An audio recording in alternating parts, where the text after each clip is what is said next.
Trade unions are raising concerns with the report from Parliament's Joint Committee on Treaties after it recommended the government ratify trade deals with Hong Kong and Indonesia. The Trade Minister says the deals will boost Australia's exports and grow the economy, but the ACTU believes the agreements do not protect Australian workers adequately. The Council of Trade Union is also concerned with contentious investor dispute settlements causing or allowing potentially multinational companies to sue the government. Michele O'Neill is the ACTU president and she joins me now. What is the biggest concern about the ratification of these trade agreements? Laura, we're concerned about jobs.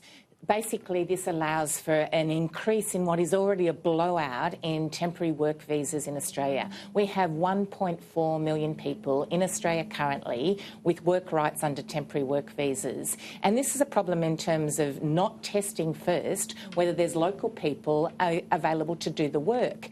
And of course, we know that's bad for local people not getting the jobs, but it's also bad for workers that come in and get exploited. This is also having an impact on driving down wages and making conditions worse. Well, so we don't accept that this is a good deal. Just in these deals, particularly when it comes to Indonesia, there are no additional labour market testing waivers. The only thing in this deal that does allow is for working holiday makers, and I think there's an extra $4,000 a year. And don't those people traditionally do work like fruit picking that Aussies just simply don't want to do?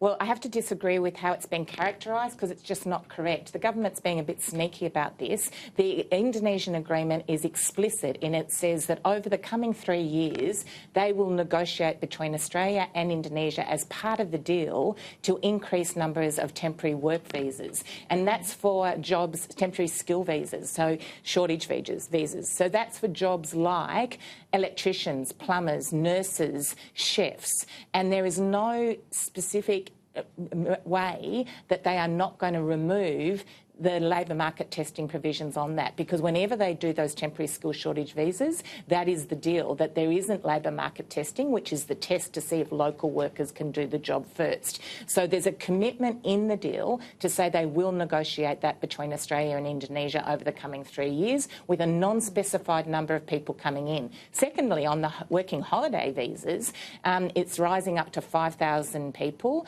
And again, there is 5, no test I first. Thought it was 4,000. No, it says 4 and then going up to 5.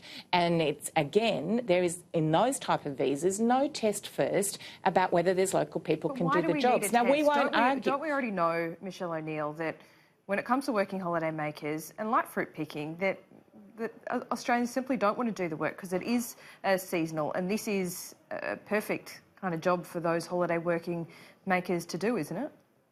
If there was a genuine test, we wouldn't have a problem, Laura, but it's not just in horticulture and in fruit picking. This is in aged care, it's construction.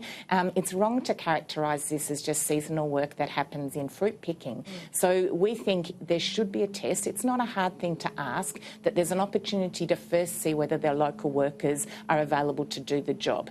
If that's satisfied and they're not, then we're not going to argue about the capacity for people on working holiday visas to do the work. But it's about locals' jobs. We've got a huge problem with youth unemployment in this country, particularly bad in many regional parts of Australia. So to not address that, to not say, well, we want to see if there's young people available to do this work before we see that we're going to bring people in on temporary visas. And we also know from all the studies that people are being exploited. So when they do come on in these visas, they're not being treated properly, they're not in safe working conditions, they're often being paid well below the minimum, and that is unfair for those workers as well as unsafe.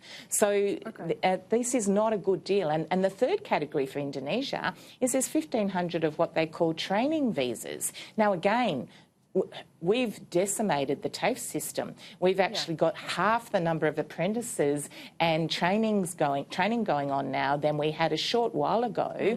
So why are we bringing people in on training visas rather than training Australian workers? Well, would you encourage more Australian kids to leave school at year 10 and take up an apprenticeship? Well, what we have to do is have a proper education system and training system that can deliver quality education. By the Skills Minister. Well, I think if you deliver good quality training, then of course there should be options for people to be able to leave school and do apprenticeships, or to be able to stay and do further study. Those options should be available, and that's a healthy thing. But we have a government that's ripped money out of the TAFE system, absolutely destroyed apprenticeship numbers. So they can't say it's a great idea without delivering the policies that are going to give people training. Well, Scott Cam is about to be named an ambassador, an example of a tradie done good, if you like, and an example to young people that you don't have to go to university. You welcome that move by the government this morning? Look, I absolutely welcome the idea that there should be clear messages to people that there's options in your life if you're young. And doing an apprenticeship and working in a trade is a great life choice.